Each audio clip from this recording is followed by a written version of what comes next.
V-Gates, how's it going, everybody? I'm back in the saddle here in the shop, and I'm going to bring you along today for a little paint and chat, old style. So looks like our table cam's set up properly. Get the dust off my glasses here. Hope everybody's been good. I hope you all had a great holiday. I know I did. It was amazing. Time with the family, a great trip.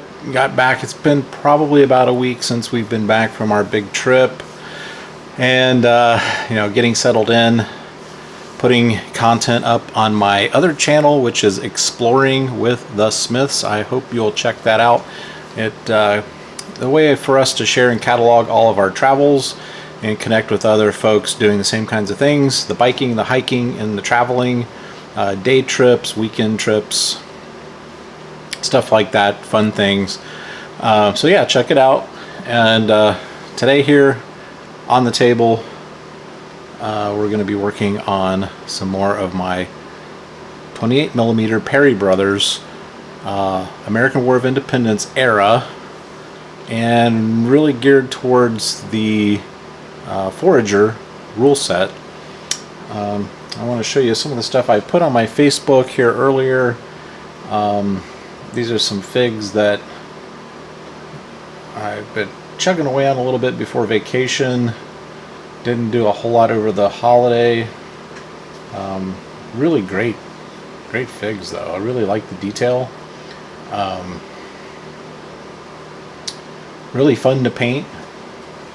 The way that they have sculpted these figs, it really makes it relatively easy to paint these. So just wanted to show you some of the finished results. Now this is Russian green. I used kind of to mimic the grass color, so when they're on the board they kind of blend in a little better. Another one here. So yeah, I really am loving painting this era. It's similar to Napoleonics. You know, you're dealing with the strapping, etc. But one of my techniques to get around that is to, you know, go with the white base coat. Okay, I think that really helps. But that's those suckers. They're done. We'll put them off to the side. I'm going to put them on my board over here now. Here within the next day or so, I'm going to start tearing down my boards, because as soon as my lumber gets delivered, my 2x4s, I'm going to start over here in this corner right over behind the camera, and we're going to start doing the framing for this Ultimate Gamer's Den. Okay, so we're going to bring you along for the ride on that. It's going to be a step-by-step progress. I need to pace it out budget-wise. We do the framing first, then we'll do electrical, then we do the drywall, then we will do the ceiling grid, the ceiling electrical, install the ceiling tiles, and the last step, the office and the Gamer's Den will receive all new waterproof laminate flooring. It's not really laminate, it's more like a it's like a resin material, so it can withstand if you did get some water in the lower level of the home here. It won't warp or flake or anything. So final stage will be the trim. We're going to do a nice trim just like we did in the office around the base, the nice baseboards. We're going to have some columns here and there throughout the build, and it's going to be really nice when we get it done. I can't give you an ETA, estimated time of ETC, estimated time of completion, but it could take me the course of this entire season to get things done bit by bit. So it'll be something to do when I come home from work, 2-3 o'clock in the afternoon, take a breather, get a shower. I'll come down here and do a little bit each day or week, amongst my other hobbies, which is traveling, cycling, hiking. Yeah, gaming area is kind of going to be pretty well shut down. I am going to relocate a table over to the far side, and what I will do is I will move some things around as I work around and do things section by section. I kind of let you know what the game plan is. Everything in the basement, this area is going to be the last area that gets framed. And then when I do get to this area to frame, I will just shift this over to the other side here and kind of do this shifting type approach, so that I can keep my gaming stuff here. I can just cover them with tarps, or you know, have some semblance of an area where I can still do a little gaming and preserving an area where I can build and paint. So that's the game plan. That's what we're going to do going forward. So you'll see mostly videos here over the next several months. It's mostly going to be possibly gaming reviews, paint and chats, updates, things that I'm working on, obviously things that are going on with the build, and etc. So stay tuned. I'm not going anywhere. I did take a 3 to 4 week hiatus here over the holidays. It was much needed. And I would say this to all of you guys out there who are like me, who are a little on the workaholic side.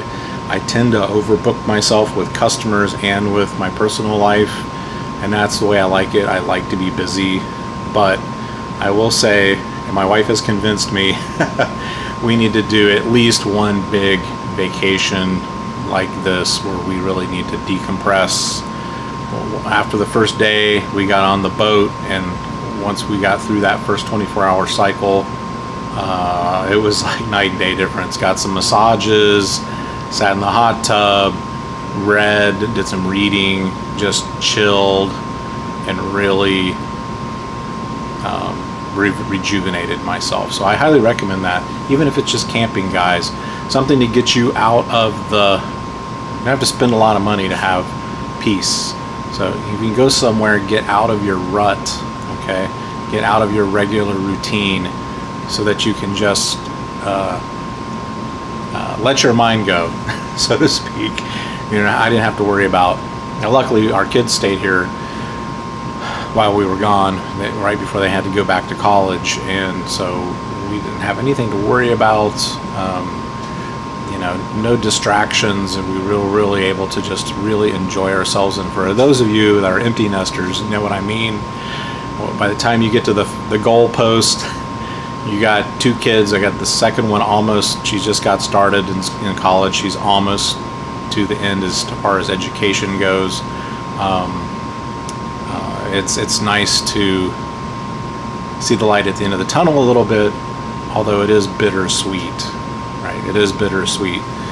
We miss the days when they were little, but yet we are enjoying the time where we feel like we're dating again. Right, it's just us, you know, romantic dinners and just you know, focusing on each other. So that's been really, really nice.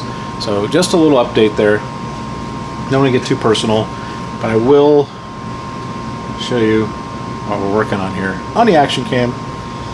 I figured, you know, I have never painted Indians, and I actually want to collect more Indians, what I already have here that I just bought from Perry Miniatures.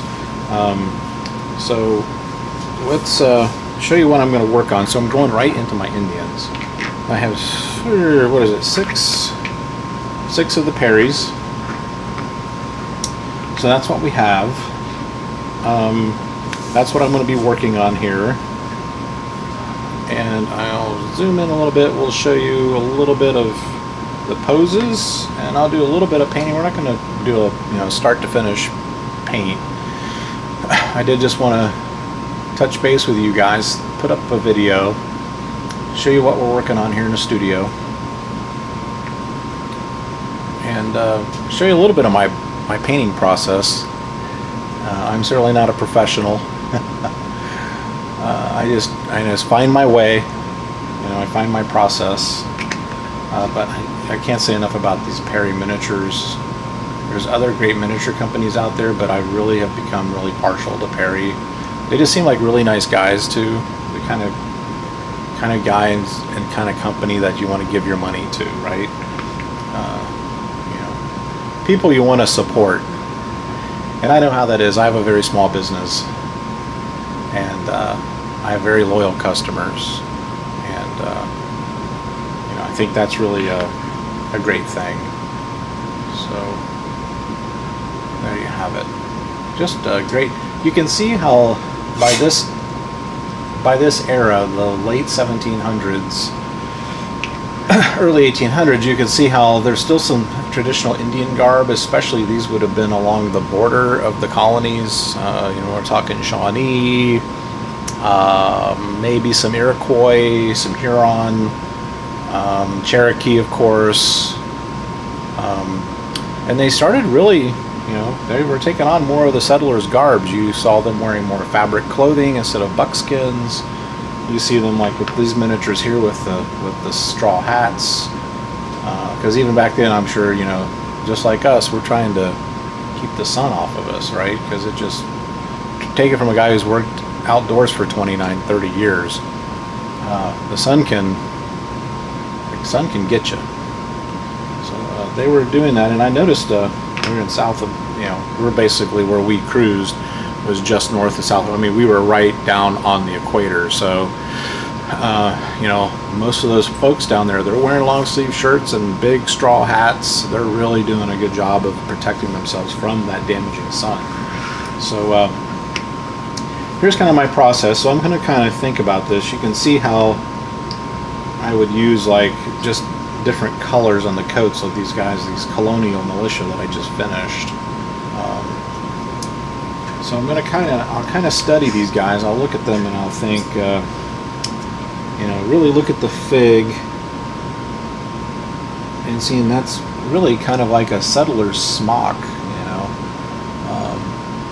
kind of like a great shirt, or so it's just a big like smock shirt that you would put on with a belt. And these look like some breeches.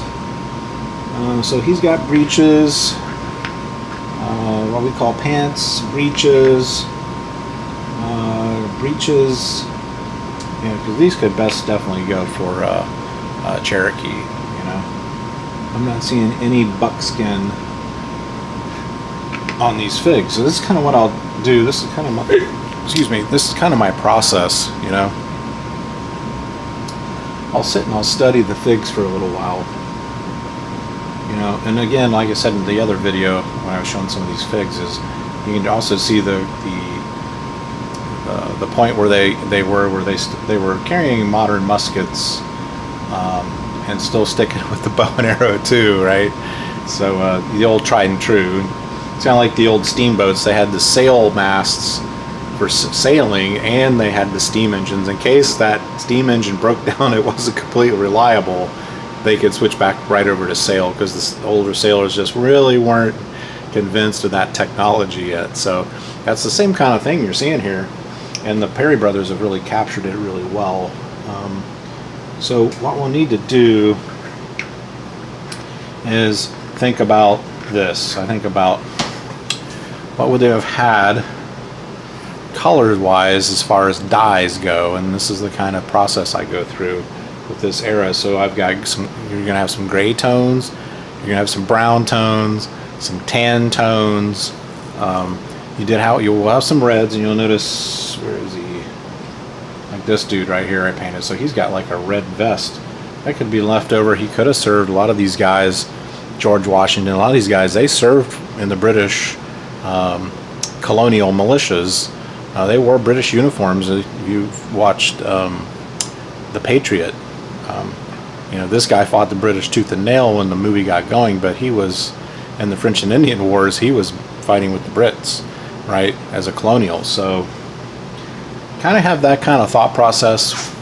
If you're doing like European type stuff, you can say, hey, what kind of stuff do they have access to? Was this like maybe could have been an old French soldier, or a French trapper, and he still had some, vests and maybe a jacket that was left over from when he served in the military, right? That kind of process. So I think what we'll do, I get my palette over here. We'll go back on this shot, and I think I'm just going to start out with a good gray. So I got some dark gray and light gray. I think I'll do. I've got light gray, I've got neutral gray, and I've got dark gray. So I'll show you guys that. Here's all three of them.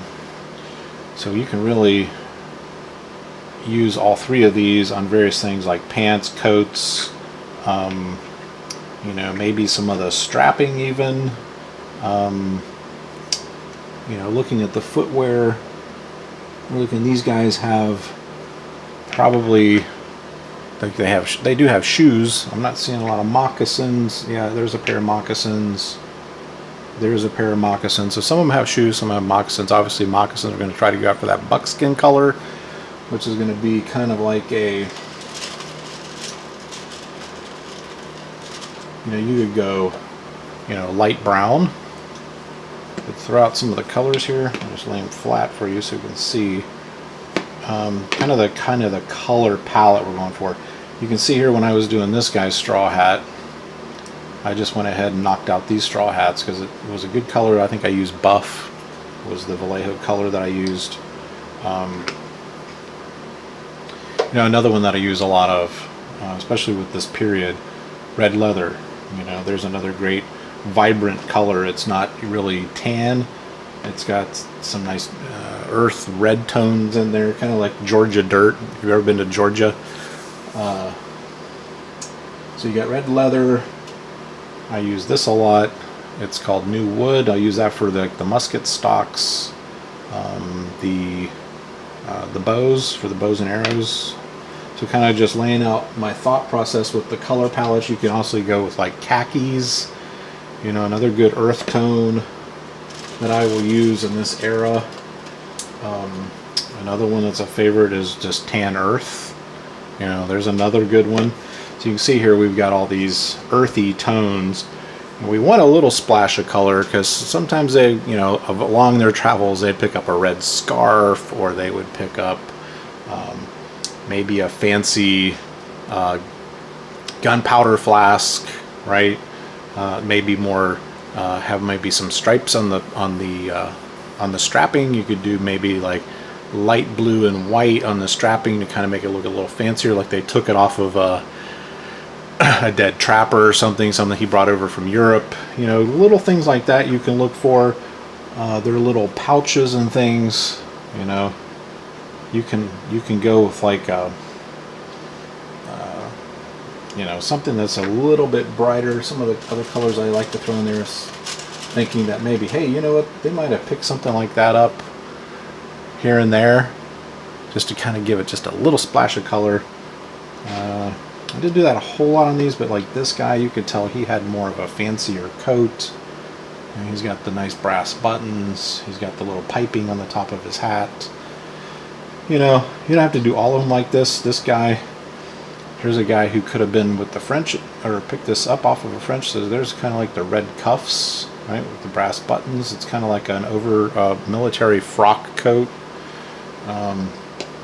Those kinds of ideas go through my head, so that on a few of the figs I can throw a little splash of color in here and there, so that it's not all earth tones. You know what I'm saying? This is another one I like to use a lot, sky blue. That would have been a color that they had access to. You know, little small pouches or little haversacks that they would have on their belts. You could go with like a purple.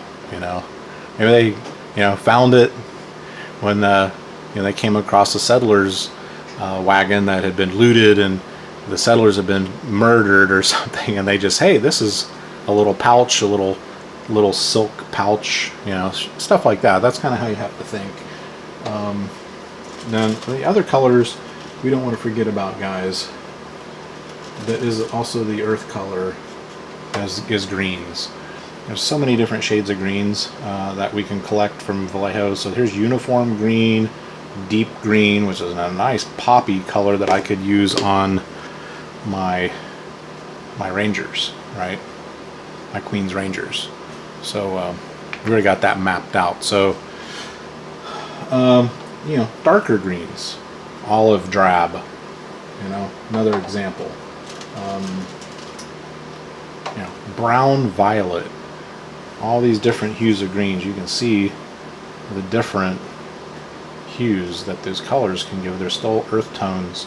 And there's that other color you can bring with like a pouch or something, a strapping, something to give you a little bit more pop of a color. So anyways, there's some tips, especially for you new guys getting into miniature painting, some ideas. So let's do, I'll tell you what, let's do, I'm going to pick out light brown, and I'm going to pick out light gray, and then I'm going to pick out neutral gray for pant colors. Alright, we're going to alternate those three colors. So put my browns back in my browns, and go back in my grays. If you guys haven't seen my other videos, I know you can't see it on this camera very well, but I have this nice rolling, almost like a lazy Susan, to put my stuff on, and it really keeps my paints organized, and I don't have to take up a lot of space either. So there we go. So let's go in first with light brown. Shake this sucker up and get on into things here.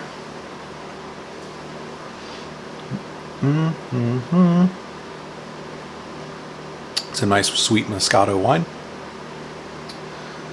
So we drink a lot of on the boat.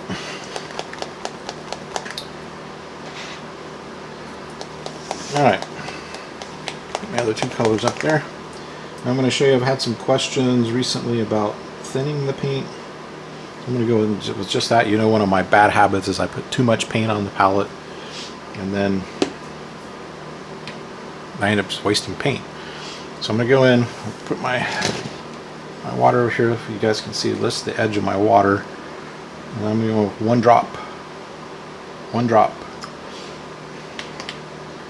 But it's all personal preference, and just something you're just going to have to play with.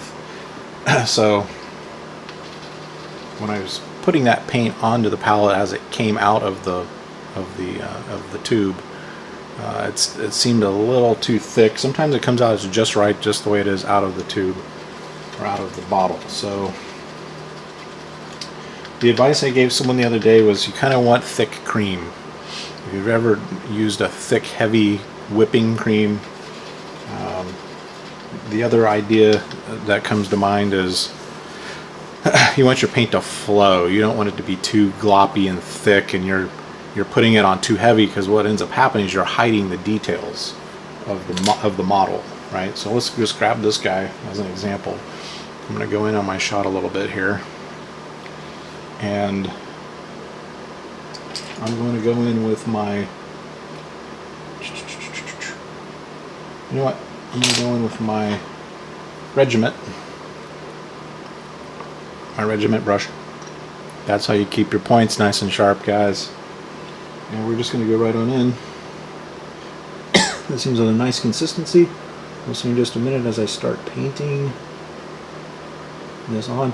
And also keep in mind too, when you're using your colors and deciding your color choices, which is really part of the artistic part of this hobby, guys. This is your own ability or your own opportunity to be creative and go after your own style, your color choices, and the things that you're doing. I'm just sharing with you some of the ways I do it. There's no right or wrong way, really. I could just say that you don't want to hide the folds in the pants. And the other point I wanted to make was keep in mind you're going to be using a wash here, that I would recommend using a wash to bring out the highlights in these pants. And what I'm going to use, and what I use most of the time, is a brown wash. It's really like a light brown wash. I have dark brown wash, and I do use that from time to time. And I'll water that down a little bit. Just to show you for you guys new out there.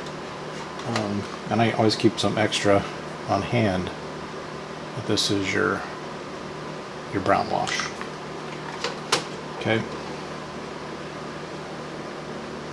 Not sure we're in the shot, which we are. Go ahead and ball these pants off. And I'm going to stick with it on this guy, but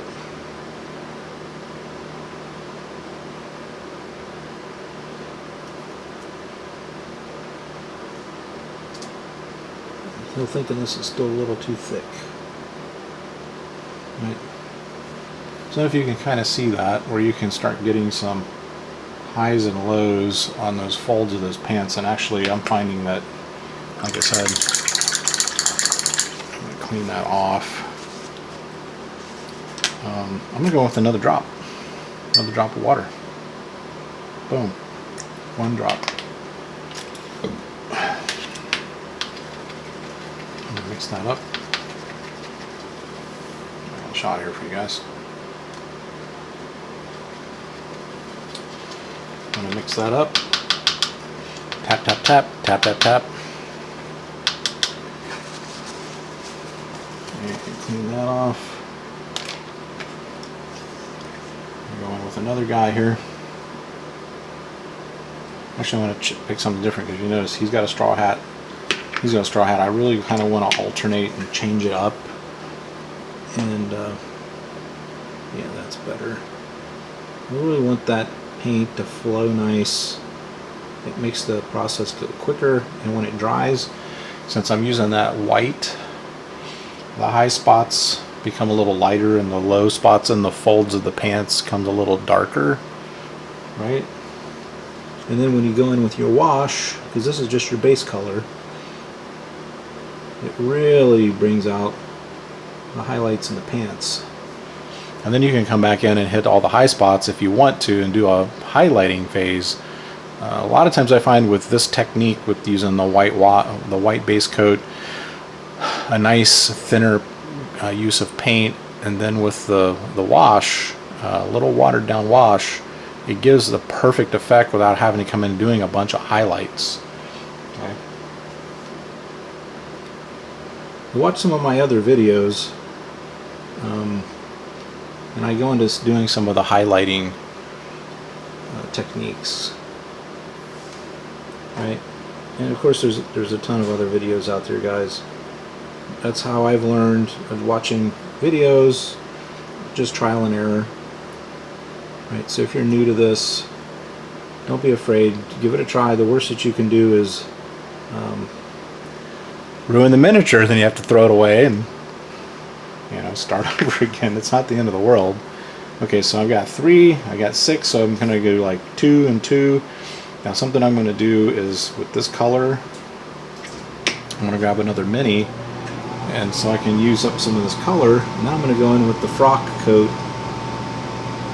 and this I'll paint over some of the belts with this color. This now will become a color for someone's frock, their shirt, long shirt. I don't know what you typically call them.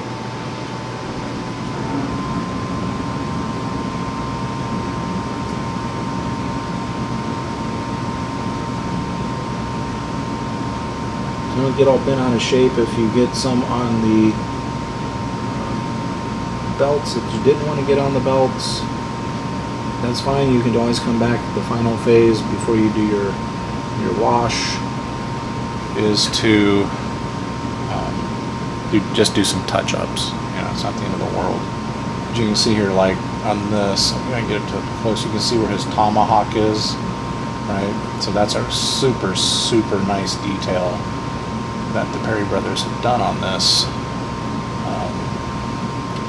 But you're seeing where what I'll do is I will get his sleeves with this brush, and then I'm going to come back in with a tighter, smaller brush and get, so I don't get those little straps. See the straps he's using for his, would be for his quiver, for his arrows. That strap right there, I'm going to kind of leave that to bead. I'm going to probably put a, probably use like red leather or something on there. The Indians are going to be a little bit more colorful. You notice even with their war paint and things, and that's another consideration when we get to the skin phase, doing skin coloring, is are we going to want to do any kind of war paints on the face? And I have a reference book over here that I showed you in another video where we get some guidance on what different kinds of war paints that the Indians used. So I'm going to get in here with this brush. These regiment brushes you can get into a lot of fine detail. They have a good point on them. That's why I highly recommend these War Painter, Army Painter brushes. They're, for the money, they're hard to beat. They're hard to beat. Here, get his sleeves. Right. Almost looks like a light buckskin color. You can also use for buckskin.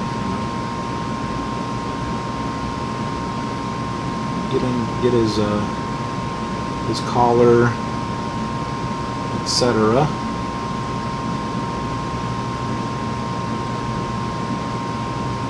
Yeah, we really had a dream vacation. It was just, I don't have to go with a smaller brush. I think with this point I'm going to be able to get in there. I think I'm good with this one brush. You can see there he's got that's his powder horn there. You don't want to cover that. If you make the mistake and cover it, it's fine. Just go back in with your bone color, your buff. I like to use buffalo. Make sure you're getting along the collar, or not the collar, the cuff, the cuff of the shirt, or the cuff of the jacket, whatever it is that you're painting. Make sure you get all that as much as you can. And I don't want to overdo one color, so we're going to clean out the brush, and then as I wipe on my paper towel here, I'm seeing a lot of color on there. It tells you you've got to clean the brush some more. And then at the end of the session, before I walk away from the table, I will use this on the brushes that I used at this session. I'll use my brush cleaner because it also helps condition the bristles so they don't get too dry.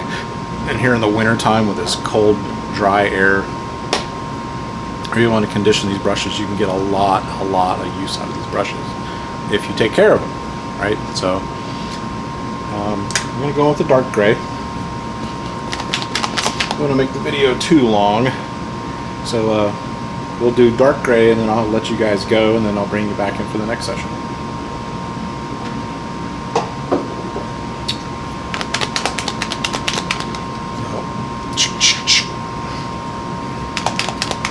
See, I still wasted paint.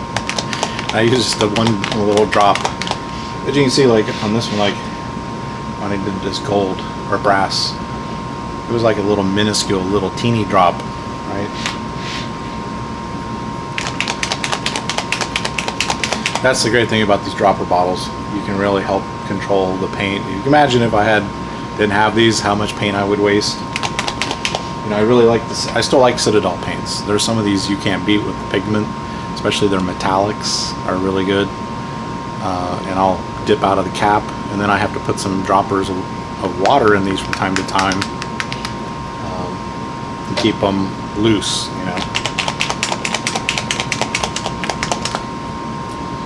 So let's go in with some dark gray and then do one drop. Hot tip, lead sinkers, put them in your paint bottles. Helps keep your paint going longer, guys. With one drop, I'm gonna mix that up. I think one drop ought to do it.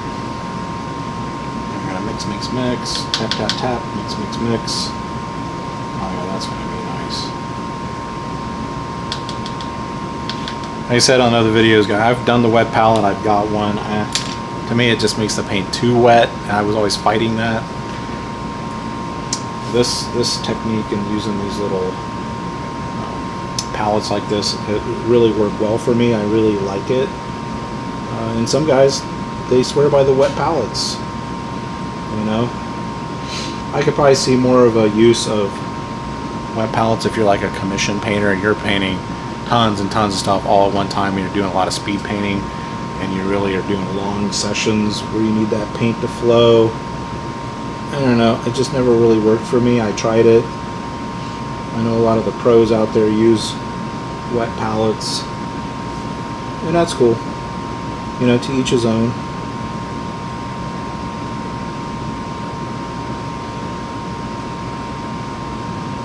That's why this is an art, guys. It really is. It's an art.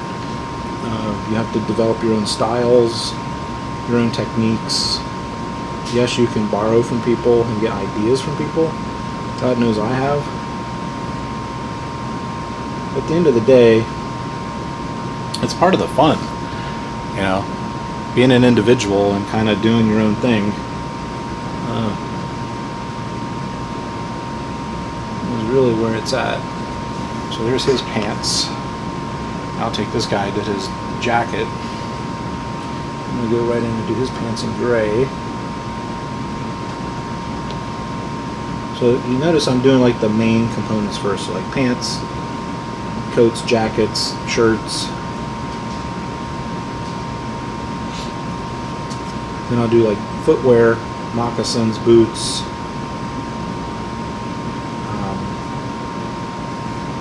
The flesh of the face. Now, Vonketteringham, one of the channels I religiously watch, Vonketteringham, shout out to you.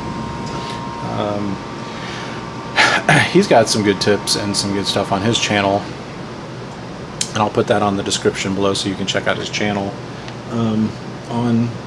Since he just recently, he's getting into the tomahawks game, which looks really cool. And he's doing some painting of Indians, and he had some good guidelines I'm going to try to follow on doing my skin tonalities for the Indians, right? So there I did 2 gray pants. Now I'll grab this guy, and I'm going to do his tunic in gray. I'll go in. I'll show you in a minute what I'm working around here, but you can see I can push and guide this paint into the nooks and crannies when it's this consistency. I'll bring it in on a tighter shot here, guys, so I can show you what I'm talking about here. So you can see like he's got like some sort of a what is it called, wampum, kind of the history of his background. I want to show you. I want to try to hold this into this shot. It's a tight shot, and show you how the consistency of this paint lets it flow and get into those little nooks and crannies nice without going in too deep with your brush. I hope you can see some of that. Even that tiny little spot right there. I'm going to go in. Boom. So again, here I go. I've got both arms. I'm forming like a tripod to help stabilize the brush, right? So we're not shaky. Let's see if I can get it on that. That looks pretty good. Just spin them around. So I love my caps. You can use bottle caps. There's all different kinds of drinks out there you can use the caps. This just works really well for me. Gatorade. You can see how nice that paint flows. And it's really preserving that detail. And then once you combine that wash and get down in those recesses, I mean, it makes it look really nice, I think. Because I'm looking at cutting steps. I mean, I got a lot of figs to paint over here. I'm going for tabletop standard. Well, a little bit better than tabletop standard than I would do for like mass armies. And still, now you'll see down there where his gun is, down there in that little crevice. I'm just going to let that go. I mean, I'm going to get in there with some wash and it's going to, you know, it'll look perfectly fine. So I'll do one more turn around, turning the miniature around. If there's anything that really stands out to me that needs to be nailed. So it saves me on touch-ups. on touch-ups at the end. So I got a tunic and 2 pairs of pants. I'm done with that color. Alright, all the colors off my brush. On my point. And that's what we're going to do for today, guys. I'll bring you back in for another segment of this. Maybe tomorrow, maybe the next day, depending what I get into over the next 24 hours. Alright guys, it's great for you to tune into the channel today. I really appreciate you watching.